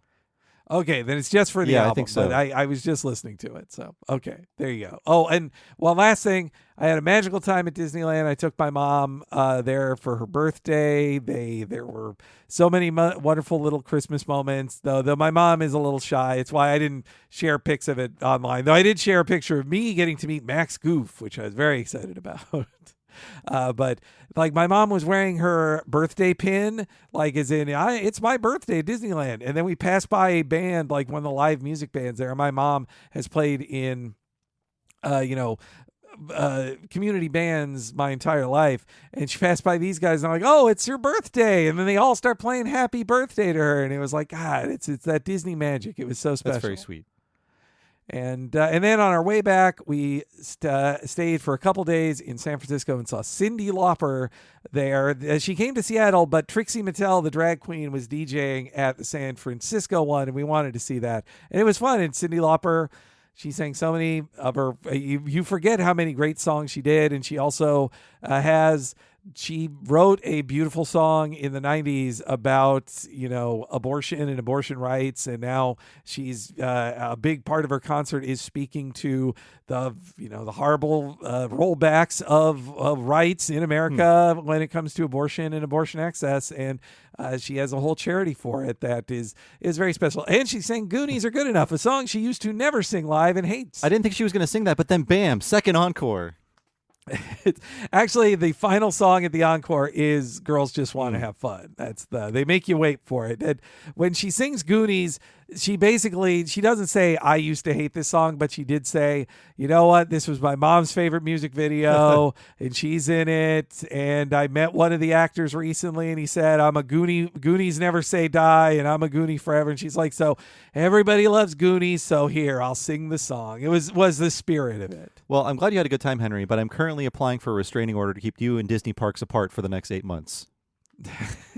It'll be a little while. We if it hadn't been, we would have just gone once this year if it wasn't for the long delayed trip for my mom and stepdad. But you went 5 times. Yes, that is true. Yes, your fifth trip. Well, who's counting? I am counting. Our listeners are counting. I'm glad you had a good time. It seemed like a very sweet time for your mom, and I know you were trying to bring your mom and your stepdad to Disneyland for a very long time. Yes, yeah, I was very happy to finally do that. January 2nd on ABC, get ready to move that bus. The beloved series Extreme Makeover Home Edition is making a triumphant return to kick off the new year. Join the makeover mavens Joanna Teplin and Clee Shearer as they hit the road on a mission to transform the lives of deserving families whose stories will truly touch your heart. With the help of the design team Ariane Belazaire and Wendell Holland, they have just 4 days, a race against time, to rally communities, demolish old homes, and rebuild not just houses, but lives. Get ready for those heartfelt moments filled with tears of joy as Joanna and Clee dive deep into the emotional journeys of these families, uncovering their struggles and beginning the healing process. It's not just about remodeling homes, it's about rebuilding hope, one family at a time. So don't miss out on this incredible journey. Extreme Makeover Home Edition premieres January 2nd, 8/7 Central on ABC and will be available to stream next day on Hulu. You won't want to miss it. You ever get the feeling the city walls closing in, the concrete jungle suffocating your soul? You crave wide open spaces, the chance to connect with nature, maybe chase some elk, fish a private stream. Well, listen up. There's a whole world out there, and finding your own piece of it just got easier. Head over to land.com. They've got ranches, forest, mountains, you name it. Search by acreage, location, the kind of hunting or fishing you dream of. Land.com. It's where the adventure begins. Odoo is business management made so simple, a kid could explain it. Sometimes business software can't talk to other programs. But Odoo, funny word, has every program from CRM to HR to accounting in one platform. It should cost a lot, but it doesn't. So you should use Odoo because they save you money. Odoo makes a lot of sense, but doesn't cost a lot of sense. Sign up now at odoo.com. That's ODOO.com. Good job. Thanks. People like to talk about Minnesota winters. We prefer to live them. See why winter is Minnesota's hottest season. Visit exploreminnesota.com. So we're going to move on to the questions and comments. And just a note, we're going to reduce the amount we're reading because we have to get through some things we missed last month because we recorded early last month. So we're going to just read one comment for each Talking Simpsons. I selected the best comment. So if it's your comment, you're a special boy and or girl or they, them, however you want to be called. So let's move on to Talking Simpsons. The first episode is The Fat and the Furriest. And Jonathan says, my favorite reference to, quote, only her hairdresser knows for sure is in 1989's Batman. When the Joker takes over the TV broadcast to advertise the poison he's added to everything, he says, with hair color so natural, only your Undertaker knows for sure. The reference went over my head as a kid, but it's still a funny enough joke that I think it works on its own. And this is Bob speaking. Yeah, I assumed he was trying to do just like his own tagline, but I didn't know it was a reference to that classic, I believe, Clairol tagline. Yeah, that one, I totally forgot that reference happens in the movie, though. As a kid, it was more of I was just distracted by the horrible injuries that were happening to people in that. Or I was laughing at the funny visual of the telecasters not being able to put on their own makeup, the broadcast news people. Looking very greasy. Yeah. But thanks for bringing up that reference, Jonathan. Then on Marge on the Lamb, Joe Hodgson says, gonna have to disagree with the characterization of Pamela Reed's performance as Ruth. I think she brings the perfect tone to the character. She's low energy because she's a single mom getting screwed over by her ex. When she cuts loose with Marge, there is a slight uptick in her energy, but it's in the form of a cool energy, nothing manic. I think Bob put it well when he described her as a real person amongst a bunch of cartoon characters. I actually wish she was included more, as I always wanted another glimpse of the Marge-Ruth dynamic. Marge and Lisa need friends. Yeah, 36 years into the show, and they yet to have a friend. A real friend that lasts for more than an episode. It was such a clever idea. I think it's a positive of James L. Brooks that he said Marge they need a next door neighbor who's a single mom, and her and Marge can do stuff together. It'd be just like on the Mary Tyler Moore Show or Rhoda, these female friends for the characters, but they just kind of stopped caring about giving Marge a friend for stories, even though this one was such a good one. Yeah, we talked about it. She's so underused in that reappearance, and we talked about it obviously. But why bother? Why did you do this then? It's just funny how Ruth is kind of like almost in every background shot now, and has been for the past 30 years. Yeah, in the last couple of years, they did a joke where Pamela Reed returned to say, you never talked to me in decades. But it's like, well, guys, hey, you can fix this right now, writers on this TV show. Moving on to Today I Am a Clown, and Eric Schumann says, the person who inspects kitchens or manufacturing plants to deem them kosher is called a mashgiach. I looked up the pronunciation of that, by the way. And they don't have to be a rabbi themselves, though many are.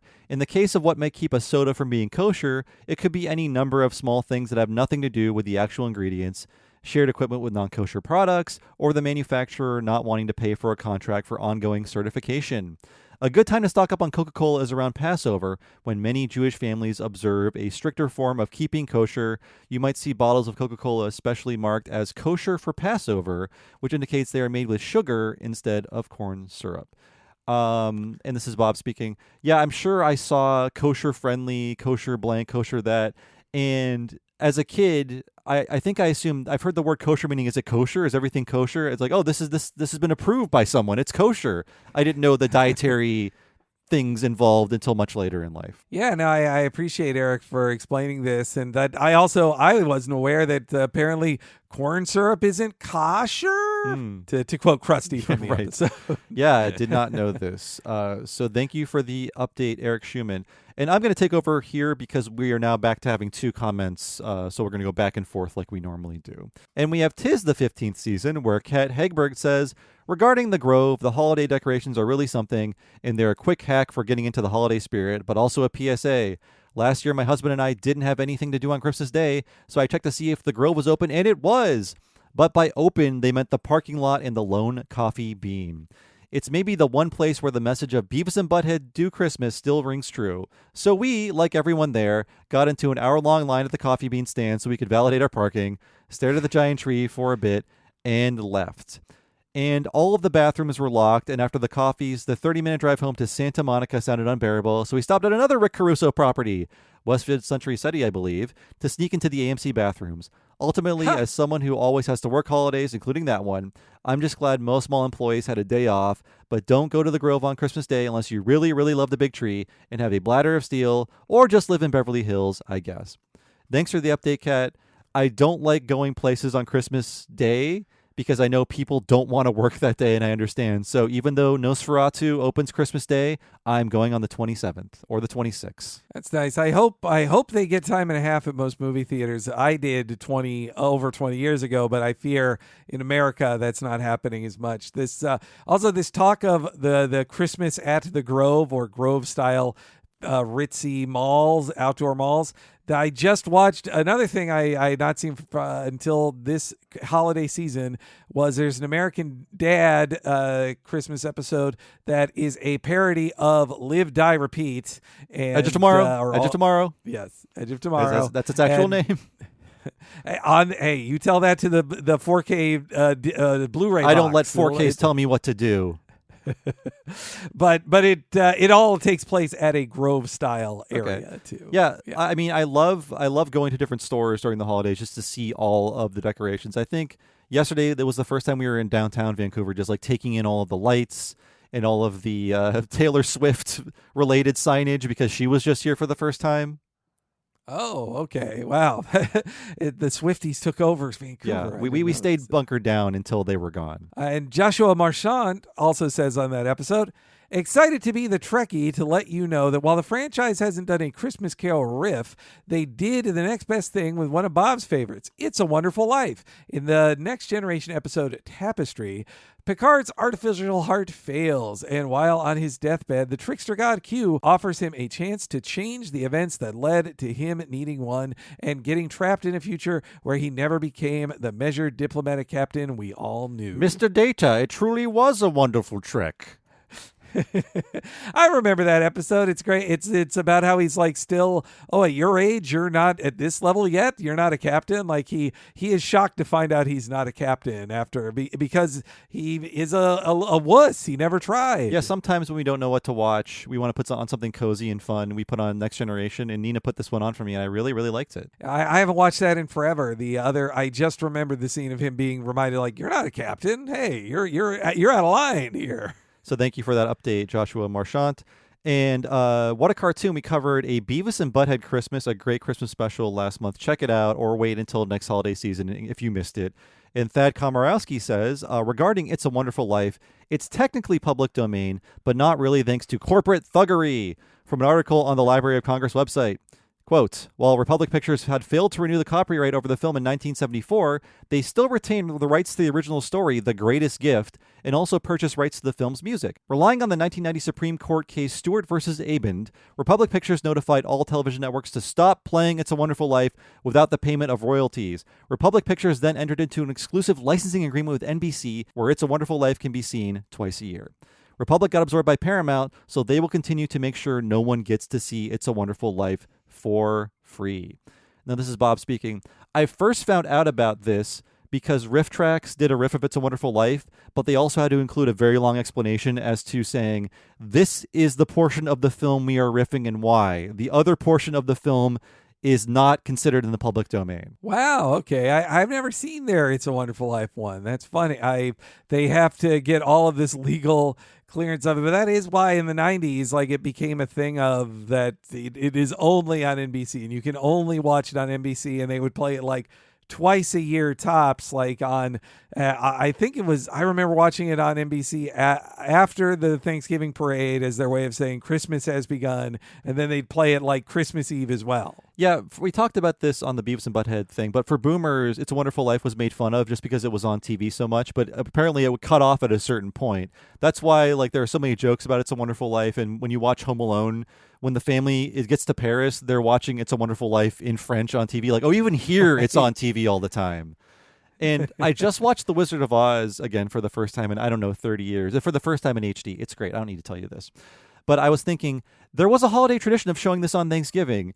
And I remember that happening throughout my childhood. Like, I remember my mom, like, excitedly sitting me down for the first time to watch The Wizard of Oz and watching it year after year. And I was like, when did that end? That ended in 1991. That was the final year that tradition ended. So it was like 1958 to 1991, The Wizard of Oz on every Thanksgiving. And I recall, was it that like Turner got the rights to it and only wanted to put it on their networks? It was some rights thing. Of course, it's not in public domain or anything, but yeah, I feel like somebody wanted the rights more than NBC, or I think it was CBS was the one who was airing that every Thanksgiving. Thanks to the popularity of Wicked, the renewed popularity of Wicked, there has been a ton of, TikTok content that my husband has showed me of just like explaining old Wizard of Oz facts that I knew of. Like, did you know the red slippers are only for that type of the new kids are learning disproven things about hanging munchkins in the background. Yeah, I didn't look for the hanging munchkin this time. I wonder in 4K how clear is that thing that's totally there. It's really there. It's like the ghost in 3 Men and a Baby. Joe Hodgson also says, in a rare example of Beavis and Butthead predicted it, in 1998, RoboCop received his own Christmas episode via the cartoon series RoboCop Alpha Commando. The episode is titled Oh Tannenbaum, Whoa Tannenbaum, and it does not contain any references to Joey Lawrence that I picked up on. It's instead about a villainous woman named Tannenbaum who is shockingly horny for a kid's cartoon. It is neither good nor bad, just one of many cartoons that showed up for a time and then was mostly forgotten.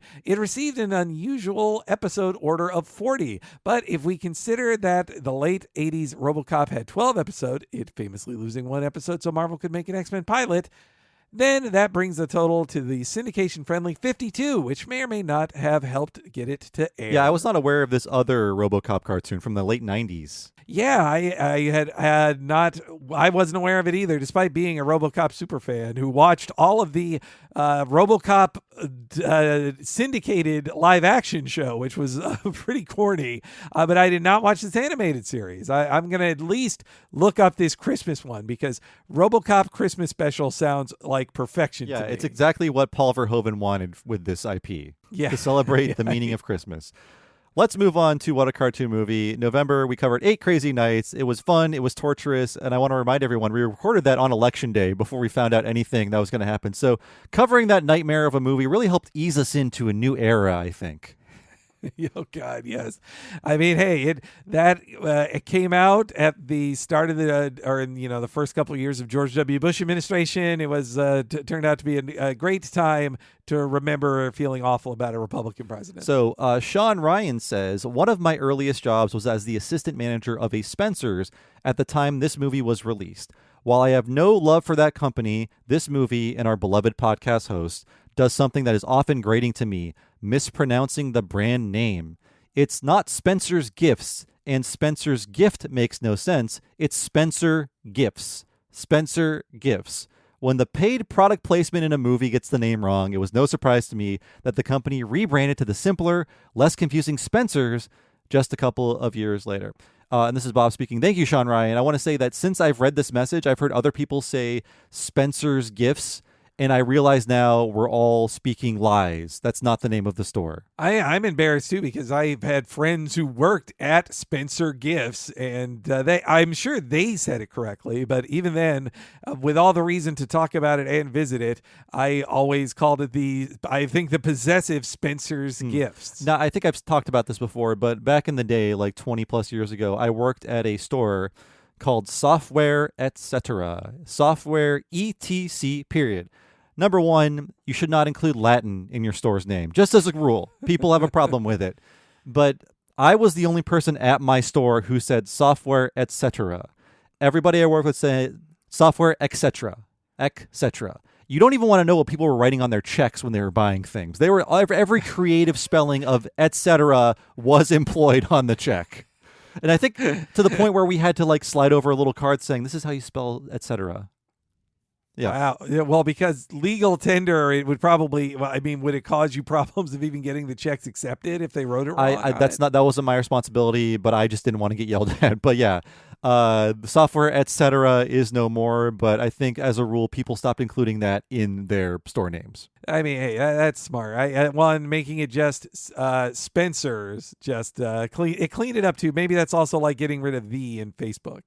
Instead of the Facebook or Spencer gifts, it's Spencer's possessive, just like Whitey says. Make it easier to say. And Adam Azalino also said, man, Bob and Henry are so on the money that 14 is the age you get really into Sandler. I watched this a bunch when I was about 12 or so, mostly because I think it's always on some channel like HBO or something around Hanukkah.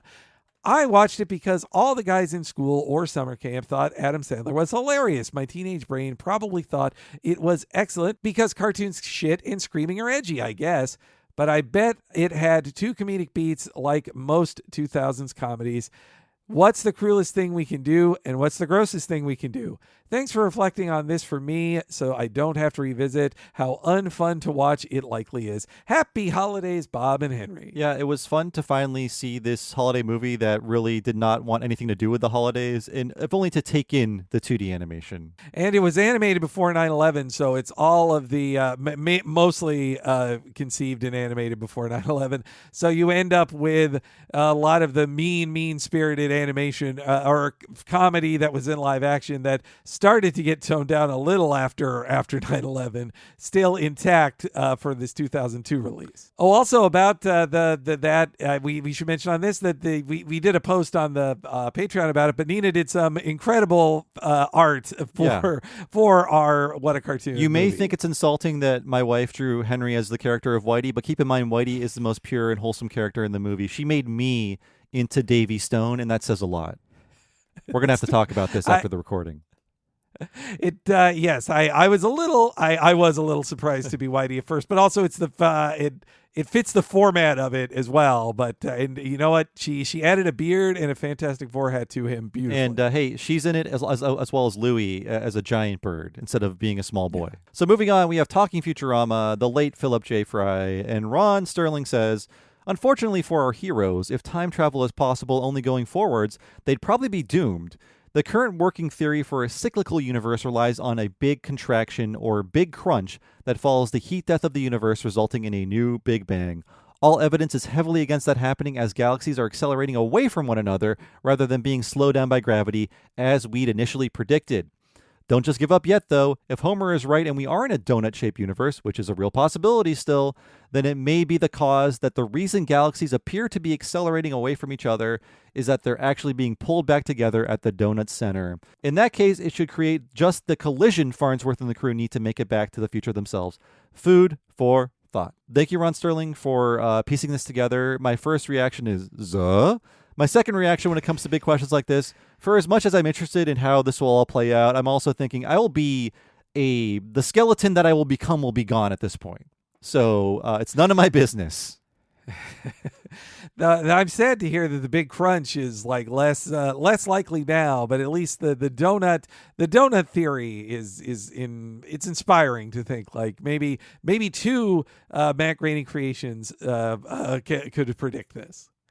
Meanwhile, Andrew Bouvier says on that episode, something mildly interesting about the Big Bounce universe reset in this episode is that there is technically a second set of Fry and Bender and Farnsworth living, presumably, a parallel life as our prime Fry, Bender, and Farnsworth. Because Farnsworth accidentally missed the second timeline, the trio from that timeline therefore went on to do the same thing our trio did. They saw the end of the universe, then attempted to stop at the time they left, which ironically would have killed our trio, but they missed it and went into an unseen fourth timeline and crushed that timeline's trio. So therefore, from here on out, we could technically be watching a second set of Fry, Bender, and Farnsworth in a fourth universe. We need to draw out a diagram. Actually, Peter Avanzino behind the scenes sent us the diagram of the different time travel paths that they used internally for this episode. So even they needed a chart to map this all out. Yeah, it was so cool to see the chart he had made. That was, to know, again, if you're going to direct those things,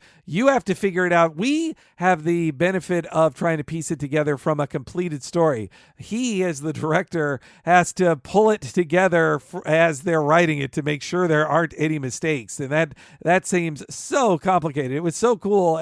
Peter has sent us several really cool things. We talked about it a little on 'Tis the 15th season, some of his storyboards he shared with us. But the that diagram was great. He again, listen to that interview. Peter has so many awesome things to Remember, Peter Avanzino is listening. He has left comments on many posts, so you watch what you say about that man. So moving on, we got 2 episodes of Talking to the Hill to cover. Let's cover As Old as the Hills first. And Saya Clark says, Dallasite here. I know rotating restaurants are fairly common, but there might be a bit of extra Texas storytelling in this episode because Reunion Tower, large building with ball top and Dallas skyline, famously rotates. So the joke might be that a Texas viewer would assume the restaurant guide was referring Hank and Peggy to Reunion Tower, but instead was a crappy place that only rotates for lunch.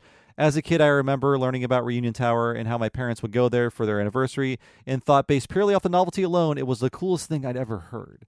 And yes, I would not put this past them to make it an actual reference, although many cities have rotating restaurants. I could see them drilling down into a specific one, although thankfully the Reunion Tower rotates all the time, not just for one period of the day. It definitely feels like a Greg Daniels kind of joke that somebody is getting suggested to go to like the crappier local closer by version of the really great thing. And hey, if you want to see Vancouver's rotating restaurant top of Vancouver, you play the Vancouver track in Mario Kart 8. It's one of several landmarks that's in the Vancouver track, which weirdly enough belongs to Wario. That's very strange. I did not know this. Yeah. Chris Dobson says, y'all didn't mention it, but there's clearly an additional joke in Hank's I guess I'll be the designated driver line. Hank is 220 pounds and plans to let Peggy drive him home after 2 Alamos, probably at 4% alcohol.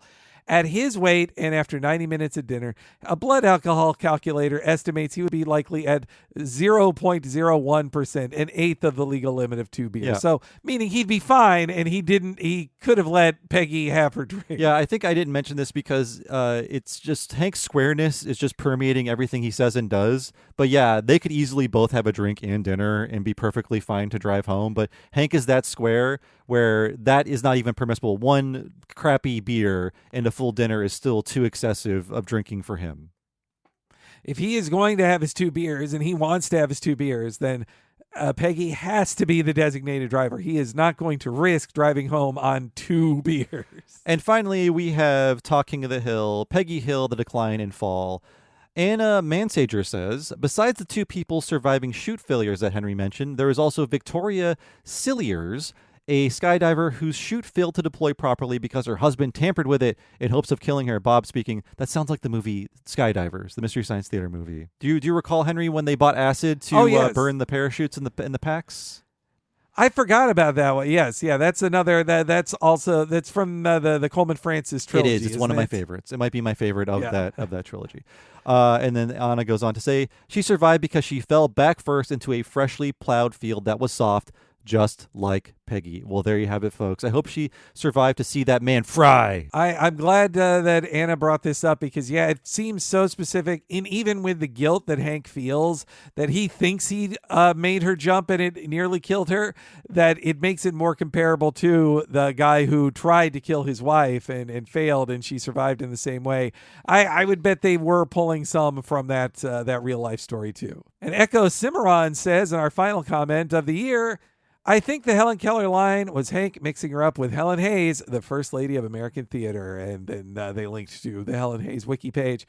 Hank has sort of a recurring gag of him not quite remembering showbiz stuff, like when he said Weird Al killed himself in the 80s, but that was a different parody singer, Dickie Goodman. Yeah, I think the Helen Keller was largely useless. I think that quote was Hank actually thinking of the real Helen Keller, but then he assumed she went on to become a great stage actress, and that's when he was thinking of Helen Hayes. So thank you, Echo Cimarron, for pointing that out. Yeah, no, I was not aware of who Helen Hayes was, so him getting it confused with Helen Keller is that's a good lack of any Hollywood knowledge Hank is displaying there. So thank you for explaining that joke to us. And that's been another episode of Talk to the Audience. It's been a really, really great 2024. We thank you so much for joining us throughout this entire year. So many great things have happened. I'm trying to sort them all out in my mind. We were on Doughboys. We were on We Hate Movies Again. We were on Brian Quimby's Guys. We were on all of these guest podcasts. So many opportunities. We did Sketchfest. We did a live show with Bill Oakley, and having all of these new guests on the show, it has been a fantastic 2024. And frankly, folks, there is no end in sight. So thank you for joining us on this great year. Yeah, thanks so much, everybody, for listening all year. Any new folks or people who have been with us this whole time, and we're getting close to our 10th anniversary. If you've been there since the beginning, we really appreciate that. Or if you're new, and yeah, we went to Springfield together in Los Angeles. That was such a fun time too. Like we had so many great things this year, and I'm looking forward to even more great stuff in the new year as well. And yeah, I hope everybody out there has a happy holidays. As no matter how 2025 treats us, we'll be there. We don't know what the future will hold. We don't have that power, but we can talk to you about Simpsons episodes. We can at least do that to get you through the next 4 years and beyond. So yes, happy holidays, whether you're Christian or Jewish. And to quote Crow T Robot, maybe you just worship a guy whose name is Greg. It's possible. But as long as you have a Patrick Swayze Christmas, that's the most important Yes, a secular Patrick Swayze Christmas. But thank you once again, everybody. This has been another episode of Talk to the Audience.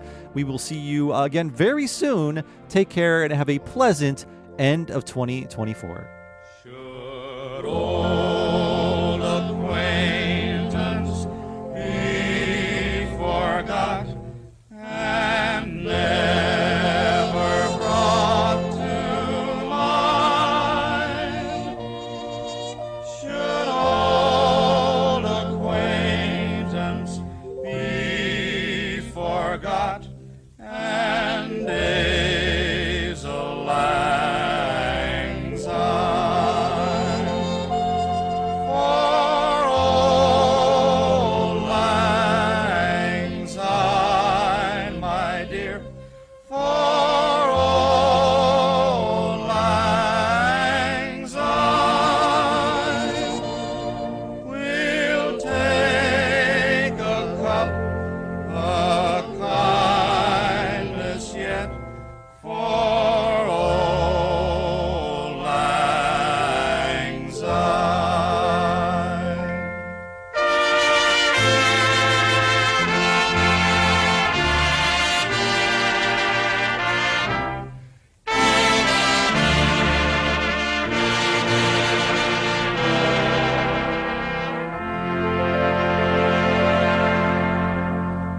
Wow, infotainment.